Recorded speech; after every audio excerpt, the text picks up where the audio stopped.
Good morning. आज का जो हम लोग का टॉपिक है वो बेसिक कॉन्सेप्ट ऑफ बायोमॉलिक्यूल्स में प्रोटीन पार्ट आज हम लोग पढ़ेंगे।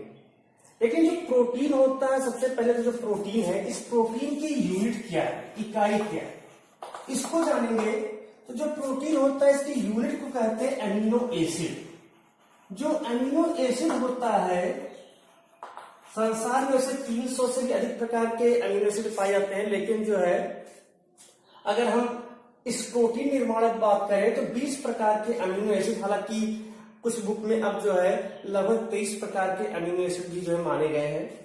तो ये जो अमीनो एसिड होता है, यही अमीनो एसिड आपस में मिल करके प्रोटीन की संरचना का निर्माण करते हैं। तो स्टार्टिंग करते हैं अमीनो एसिड से। अमीनो एसिड क्या होता है? देखिए, जो अमीनो एसिड होता है, अगर अमीनो एसिड की बात करें, जो अमीनो एसिड है यह स्वाद में थोड़ा सा मीठा होता है, जल में घुलनशील होता है, रंगहीन प्रकृति का होता है। अगर अमीनो एसिड के निर्माण की बात किया जाए तो जो अमीनो एसिड होता है इसके मध्य में एक कार्बन परमाणु होता है। इस कार्बन परमाणु से एक तरफ जो है कार्बोक्सिल ग्रुप जुड़ा होता है, एक तरफ हाइड्रोजन आयन का होता है और एक तरफ जो है एमीन ग्रुप यहां पर जुड़ा होता है। और कार्बन के चौथे वाले भाग से कोई एक पार्श्व समूह जो जुड़ा होता है। यही जो पार्श्व समूह, जिसको हम लोग R से डिनोट करते हैं, यही पार्श्व समूह में भिन्नता के आधार पर जो अमीनो एसिड है इसको अलग अलग प्रकार से जो है डिवाइड किया गया है। तो ये था अमीनो एसिड का एक टेट्राहेड्रल स्ट्रक्चर यहाँ पर बनकर के आया। और यहाँ पर देख रहे जो कार्बन है, वो कार्बन जो है अल्फा कार्बन की दशा में यहाँ पर उपस्थित होता है। तो ये अमीनो एसिड होता है। लेकिन जो अमीनो एसिड है, अगर देखा जाए तो 20 प्रकार के अगर अमीनो एसिड है, मान लेते हैं एग्जांपल 20 टाइप के अमीनो एसिड है, तो इस 20 प्रकार के जो अमीनो एसिड है इसमें से ये 2 प्रकार के हो जाते हैं। एक प्राइमरी स्ट्रक्चर होता है, प्राइमरी स्ट्रक्चर में पाए जाते हैं, और दूसरा जो है सेकेंडरी स्ट्रक्चर होता है। जो प्राइमरी स्ट्रक्चर होता है इसमें 19 प्रकार के जो अमीनो एसिड है, ये सभी के सभी जो है ये प्राइमरी स्ट्रक्चर होते हैं। और एक अमीनो एसिड जो होता है वो जो है सेकेंडरी होते हैं, जिसको कहते हैं प्रोलीन। प्रोलीन, देखिए अंतर क्या होता है, क्यों उसको सेकेंडरी कहा गया और बाकी को प्राइमरी स्ट्रक्चर क्यों कहा गया? जो प्राइमरी स्ट्रक्चर है उसकी संरचना ऐसी होती है, अब जो भी इसमें जुड़ेगा, इस R के स्थान पर जो भी समूह आकर जुड़ेगा, CH2, CH2, CH3, मान लीजिए इस तरह से, तो ये एक लंबी श्रृंखला में होते हैं, तो इनको प्राइमरी स्ट्रक्चर कहते हैं।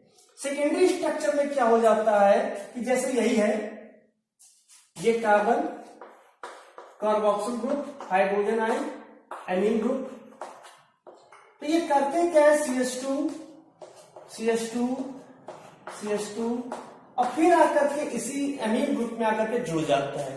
तो इस तरह से एक रिंग स्ट्रक्चर बन जाता है। और ऐसा स्ट्रक्चर पाया जाता है केवल प्रोलीन में, इसलिए इसका नाम रखा गया है सेकेंडरी स्ट्रक्चर। तो ये था स्ट्रक्चर के आधार पर जो है इसको 2 श्रेणियों में डिवाइड किया गया। प्राइमरी स्ट्रक्चर, लगभग 19 प्रकार के जो अमीनो एसिड है वो प्राइमरी स्ट्रक्चर पाए जाते हैं, जबकि जो सेकेंडरी स्ट्रक्चर है वो केवल एक होता है, उसका नाम है प्रोलीन। तो जो प्रोलीन होता है वो सेकेंडरी स्ट्रक्चर में पाया जाता है। तो ये था इसके स्ट्रक्चर के आधार पर। जो अमीनो एसिड होता है, जब इसको जल में घोलते हैं, जो अमीनो एसिड है जब इसको जल में घोला जाता है तो यह आयनाइज्ड हो जाता है, आयनाइजेबल स्टेज में पाया जाता है। जैसे मान लेते हैं यह एक अमीनो एसिड है, ये अनआयनाइज्ड स्टेज में है, NH2R, ये अनआयनाइज्ड है। और जब इसको जो है जल में घोला जाता है तो इसमें जो एमीन ग्रुप होता है ये सुगमता पूर्वक एक इलेक्ट्रॉन को ग्रहण कर सकता है, अतः यह बेसिक नेचर का होता है। जबकि जो कार्बोक्सिल ग्रुप होता है, यानी यह ग्रहण करके अमोनियम आयन बना लेता है। और जबकि कार्बोक्सिल ग्रुप होता है, ये कार्बोक्सिल ग्रुप अपना एक प्रोटॉन जो है त्याग करके जो है, या एक इलेक्ट्रॉन त्याग करके जो है यह जो कार्बोक्सिलेट आयन बना लेता है, अतः यह जो है एसिडिक नेचर का होता है। यानी आयनाइज्ड स्टेज में क्या होता है, जब इसको जल में घोला जाता है तो ये कार्बोक्सिल ग्रुप जो है अपना एक प्रोटॉन यहां से मुक्त करता है और वो कार्बोक्सिलेट आयन में कन्वर्ट हो जाता है, जबकि जो एमीन ग्रुप होता है वह सुगमता पूर्वक एक हाइड्रोजन आयन को ग्रहण कर लेता है, प्रोटॉन को ग्रहण कर लेता है और इस तरह से ये अमोनियम आयंस के रूप में कन्वर्ट हो जाता है। बाकी सेम तो ये होता है आयनाइज्ड अमीनो एसिड। तो जब जल में घोला जाता है तो इसके जो कार्बोक्सिल ग्रुप होते हैं वो अपना एक इलेक्ट्रॉन जो अपना एक प्रोटॉन जो त्याग देता है सुगमता पूर्वक और वो कार्बोक्सिलेट आयन में कन्वर्ट हो जाता है, और यह जो है एक प्रोटॉन को ग्रहण कर लेता है, अतः यह जो है अमोनियम आयन में कन्वर्ट हो जाता है। क्योंकि अगर इसमें देखा जाए तो एक जो बेस की मात्रा वो एक होती है, जो एसिड की मात्रा होती है वो भी एक होती है। कभी भी किसी भी जो यौगिक होता है उस यौगिक में जो एक या कह सकते हो कि समान रूप से एसिड की मात्रा और बेस की मात्रा यदि समान रूप से पाया जा रहा है वहां पर, तो उस कंडीशन में वहां पर जो आयंस बनता है इसको नाम दिया जाता है ज्यूटर आयन। इसको नाम देते हैं ज्यूटर आयन के नाम से इसको जो है जानते हैं, या इसको डाईपोलर आयन भी कह सकते हैं। डाईपोलर आयन इसलिए कहते हैं क्योंकि इसके दोनों पर जो आयनिक फॉर्म में है, दोनों जो पोल्स हैं आयनिक फॉर्म में, एक तरफ जो है नेगेटिव चार्ज है और एक तरफ पॉजिटिव चार्ज है। ये एक तरफ एसिडिक फॉर्म है और दूसरी तरफ बेसिक नेचर में होता है, इसलिए डाईपोलर आयन भी इसको जो है कह सकते हैं। इसको जो है एक और नाम से जानते हैं, एम्फोलाइट के नाम से भी इसको जानते हैं, इसको एम्फोलाइट आयन भी कहते हैं। तो इस तरह से जो अमीनो एसिड होता है इसमें ज्यूटर आयंस बनता है। ज्यूटर आयंस क्या है? जहां पर निगेटिव आयंस और पॉजिटिव आयंस, यानी कि जहां पर अम्लीय और जो ये बेसिक है क्षारीय माध्यम है, ये अगर इक्वल फॉर्म में होते हैं, एक यहां देख रहे एक ही यहां पर निगेटिव चार्ज और यहाँ एक ही पॉजिटिव चार्ज है, तो इस कंडीशन में यह उदासीन हो जाता है और प्रायः लगभग जो है जितने भी होते हैं वो सभी के सभी मैक्सिमम, सभी तो नहीं होते हैं लेकिन मैक्सिमम की बात कर रहे हैं यहाँ पर जो है, उस अमीनो एसिड में जो है इसकी मात्रा समान होती है। तो इसको हम लोग कहते हैं यहाँ पर जो है न्यूट्रल जो है अमीनो एसिड भी कहते हैं, जो क्लासिफिकेशन में समझेंगे।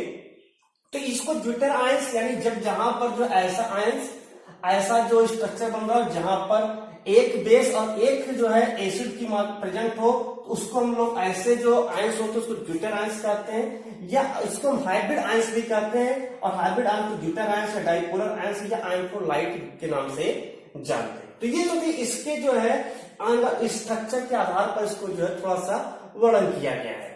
ठीक है, अगला इसमें चलते हैं। जो अमीनो एसिड होता है, इस अमीनो एसिड के अगर हम लोग थोड़ा सा क्लासिफिकेशन किया जाए, इस अमीनो एसिड का अगर क्लासिफिकेशन किया जाए तो कई पार्ट्स से इसको डिवाइड कर सकते हैं, अलग अलग जो है रूप में इसको क्लासिफाइड किया गया है। सबसे पहले इसका क्लासिफिकेशन करते हैं on the basis of position of amino group. जो अमीनो ग्रुप होता है इसके पोजीशन के आधार पर यदि हम इसका जो है क्लासिफिकेशन करते हैं, किसके आधार पर? अमीनो ग्रुप के स्थान के आधार पर यदि हम जो है इस अमीनो एसिड का क्लासिफिकेशन करते हैं तो ये तीन प्रकार के होते हैं। सबसे पहला कंडीशन होता है alpha amino acid. Alpha amino acid, alpha amino acid कहते किसे हैं? यानी कि वे अमीनो अम्ल जिनमें अमीनो समूह जो इसके पहले भी बना दे रहे हैं यहां पर चित्र के रूप में थोड़ा सा, ये कार्बोक्सिल ग्रुप, ये हाइड्रोजन, ये अमीन और ये, यानी कि वे अमीनो एसिड जिसमें अमीनो समूह तथा कार्बोक्सिल समूह एक ही कार्बन परमाणु से जुड़े होते हैं, उन्हें हम अल्फा अमीनो एसिड के नाम से जानते हैं। कह सकते हैं वे अमीनो एसिड जिसमें अमीनो ग्रुप तथा कार्बोक्सिल ग्रुप एक ही कार्बन परमाणु से जुड़े होते हैं, जैसे यहां पर जुड़े हैं, उसको हम उस दशा में हम उसे जो है अल्फा अमीनो एसिड कहते हैं। तो इसका अगर एग्जाम्पल बनाना हो तो ग्लाइसिन जो होता है और एलेनिन, ग्लाइसिन या एलेनिन जो होते हैं वो अल्फा अमीनो एसिड होते हैं। जैसे एग्जाम्पल बनाना है हमको, मान लेते हैं यहां पर उसी चीज को कन्वर्ट कर दे रहे हैं। ये यहां पर COOH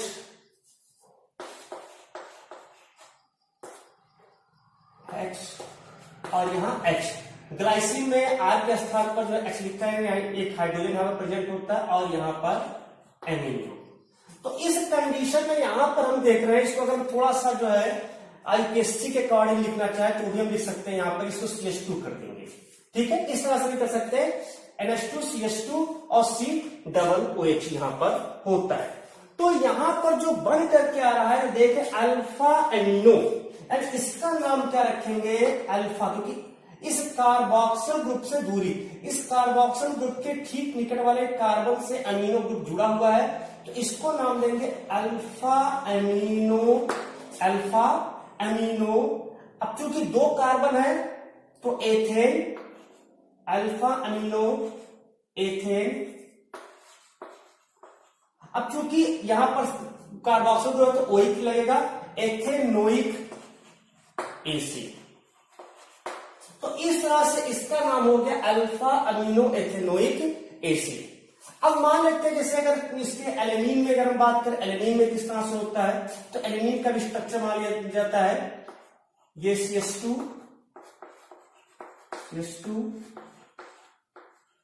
COOH, ये NH2।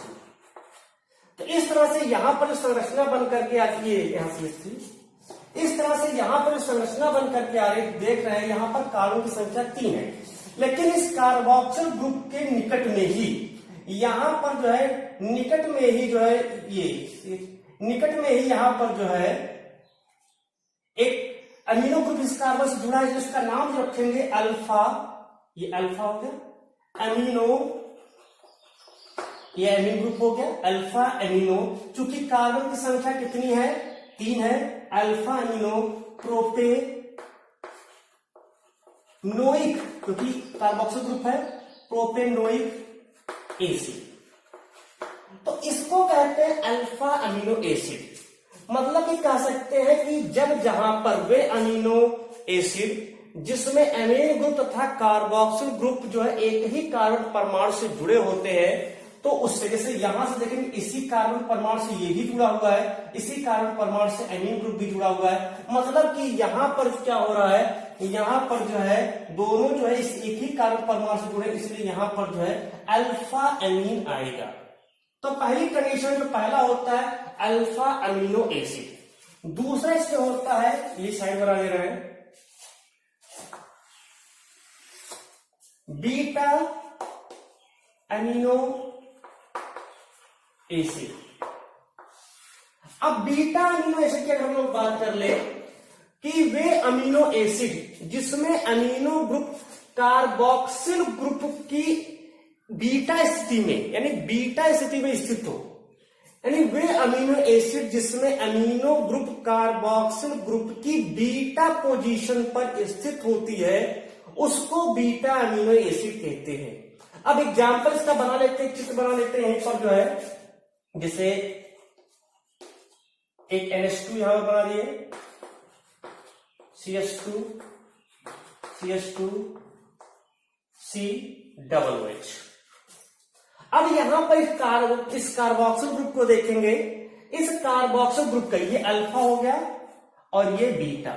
तो जो एमीन ग्रुप है वो बीटा वाले कार्बन से जुड़ा है, किसके बीटा कार्बन से जुड़ा है, इस कार्बोक्सिल ग्रुप के बीटा वाले कार्बन से जो है ये एमीन ग्रुप यहां पर जुड़ा हुआ है। तो इसको हम नाम देंगे, अब बीटा है क्योंकि बीटा वाले जुड़ा है, तो beta amino, beta amino, beta amino. अब चूंकि कार्बन की संख्या 3 है, beta amino propanoic acid, propanoic acid. अगर हम इसको थोड़ा सा और अलग से बनाना चाहे, दूसरा वाला बना ले, एक तो ये हो गया, दूसरा अगर बनाना चाहे, एक दूसरा एग्जांपल लेना चाहे, तो जैसे CH3 CH, यहां पर एमीन ग्रुप जोड़ देते हैं, एमीन ग्रुप CH2 COOH। तो यहां पर भी हम देख रहे हैं कि अल्फा और बीटा, यानी यहां पर जो अमीन ग्रुप जुड़ा हुआ है वो कार्बोक्सिल ग्रुप की बीटा पोजीशन पर जुड़ा हुआ है। समझ में आ रहा होगा कहने का मतलब कि जो अमीन ग्रुप है वो अमीन ग्रुप कार्बोक्सिल ग्रुप की बीटा पोजीशन पर स्थित है, इसीलिए इसको जो है बीटा अमीनो एसिड कहेंगे। इसका नामकरण अगर करना चाहे हम आईपीएससी में तो लिख सकते हैं बीटा अमीनो। अब चूंकि यहां कार्बन की संख्या 1 2 3 4 होता है तो इसको नाम लिखेंगे बीटा अमीनो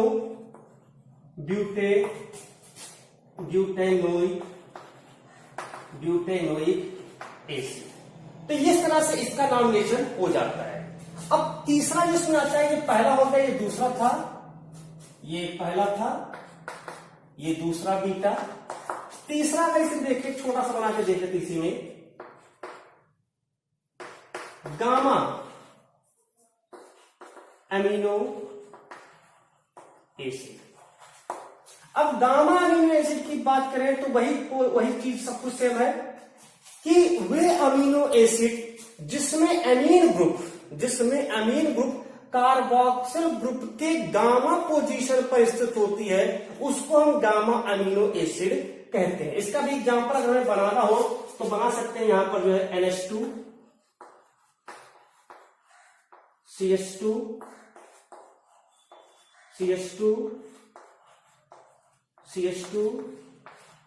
COOH, ये अल्फा बीटा और गामा।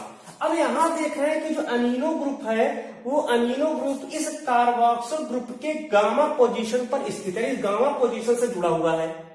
तो इस तरह से इसको हम नाम देंगे गामा अमीनो एसिड। तो इस पर ध्यान रखना कि जो अमीनो ग्रुप है वो अमीनो ग्रुप कार्बोक्सिल ग्रुप के किस पोजीशन पर स्थित है तो उसके आधार पर इसको डिवाइड किया गया है alpha amino acid, beta amino acid और गामा अमीनो एसिड। अब इसका भी अगर नॉमिनेशन करना हो तो कर सकते हैं गामा अमीनो, और यहां पर 1 2 3 4 है, gamma amino butanoic acid, gamma amino butanoic acid के नाम से इसको जो है जानते हैं। तो इस तरह से यहां पर alpha amino acid, beta amino acid और गामा अमीनो एसिड बनता है। तो ये जो था उसके पोजीशन के आधार पर, अमीनो ग्रुप के पोजीशन के आधार पर इसको जो है जानते हैं। अगला इसमें देखते हैं नेक्स्ट क्लासिफिकेशन। सेकेंड क्लासिफिकेशन हम इसको दे सकते हैं on the basis of nature, on the basis of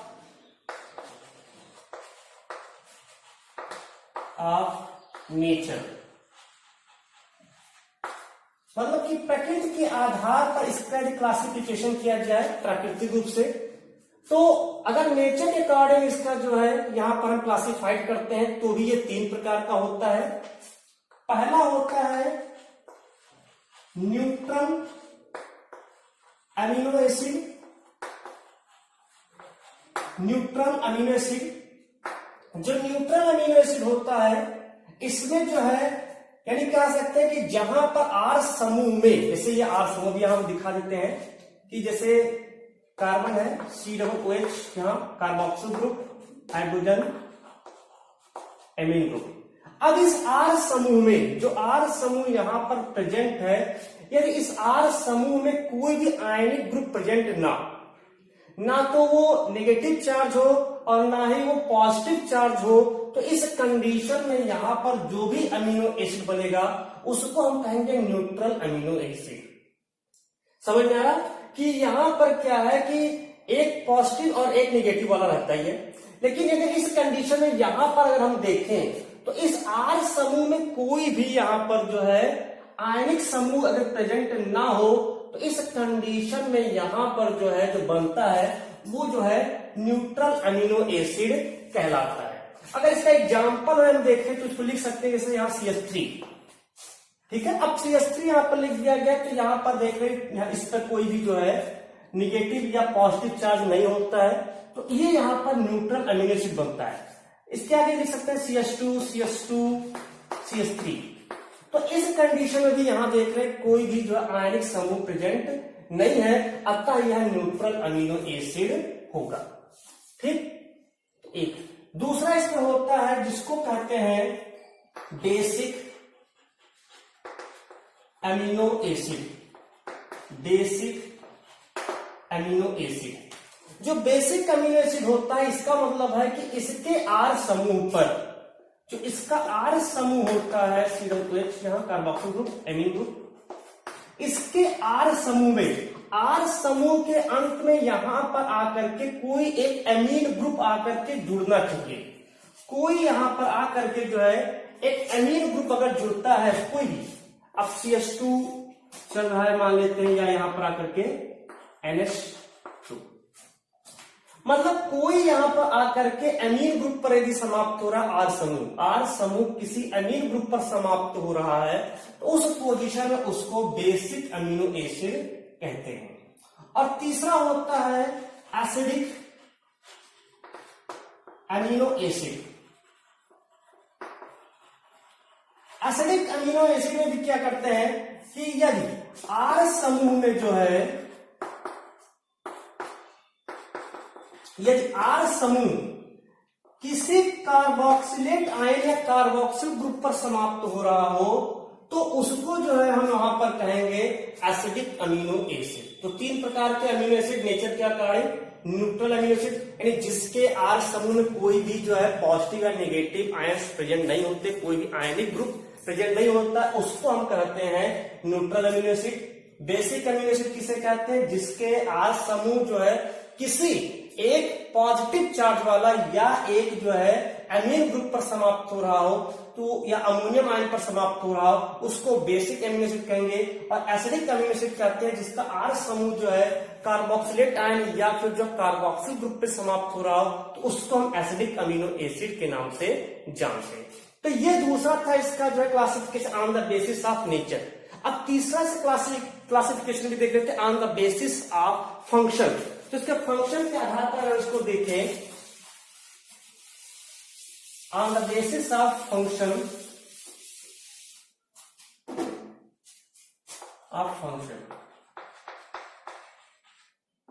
कार्य के आधार पर अगर बात करें, इसका क्लासिफिकेशन किया जाए कार्य के आधार पर, तो भी यह जो है दो प्रकार के होते हैं। एक होता है essential amino acid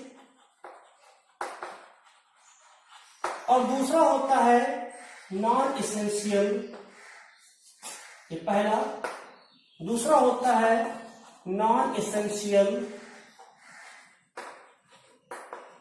amino acid. तो इसेंशियल अमीनो एसिड किसे कहते हैं, यानी आवश्यक, यानी अनिवार्य और अननिवार्य। यानी ये अनिवार्य है, ये अनिवार्य नहीं है। एक ऐसा अमीनो एसिड जो हमारे शरीर के लिए आवश्यक है, और ऐसे अमीनो एसिड को हम लोग प्राप्त करते हैं भोजन से। यानी भोजन से जो भी अमीनो एसिड जो हमारे शरीर में संश्लेषित ना हो रहा हो, ऐसा अमीनो एसिड जिसका संश्लेषण हमारी बॉडी में ना हो रहा हो, उसको हम कहते हैं इसेंशियल अमीनो एसिड, यानी जिसकी हमें आवश्यकता और हमें भोजन से ही प्राप्त कर सकते हैं। नॉन इसेंशियल किसे कहते हैं, जिसका संश्लेषण हमारी बॉडी में हो रहा हो, जिसकी हमें आवश्यकता नहीं भोजन से प्राप्त करने की, उसे हम नॉन इसेंशियल अमीनो एसिड कहते हैं। इसेंशियल अमीनो एसिड जो होता है इसकी संख्या 10 होती है। 10 अमीनो एसिड जो होता है 20 में से इसेंशियल होते हैं, और जबकि शेष 10 अमीनो एसिड जो होता है वो यहाँ पर जो है नॉन इसेंशियल अमीनो एसिड होता है। तो दो प्रकार के यहाँ पर अमीनो एसिड होते हैं, एक इसेंशियल और दूसरा नॉन इसेंशियल। अगर हम इसका मान लेते हैं कि इसको हमें जो थोड़ा सा जो है इसका याद कराना हो कि इसेंशियल अमीनो एसिड 20 प्रकार के होते हैं, अगर इसेंशियल याद कर लेते हैं तो बाकी जो शेष बचते हैं वो नॉन इसेंशियल ही होंगे। तो इसका एक ट्रिक होता है, उस ट्रिक को अगर थोड़ा सा फॉलो कर लेते हैं तो वहां पर इसको आसानी से कर सकते हैं। ट्रिक क्या है, टी-वी मिल पाथ। तो ये टीवी मिल पाथ ये जो होता है, ये इसका जो है शॉर्ट ट्रिक होता है। जैसे टी से ट्रिप्टोफैन, ये इसेंशियल अमीनो एसिड है। दूसरा वी से वेलिन, भी इसेंशियल है। फिर एम, तीसरा एम से मेथियोनीन, ये भी जो यहां पर जो है इसेंशियल है। चौथा आई, आइसोल्यूसिन, ये जो होता है ये भी अमीनो एसिड है। पांचवा एल, एल ल्यूसिन। छठा लाइसिन। सातवां फेनिल एलेनिन, एलेनिन। आठवां आर्जिनिन।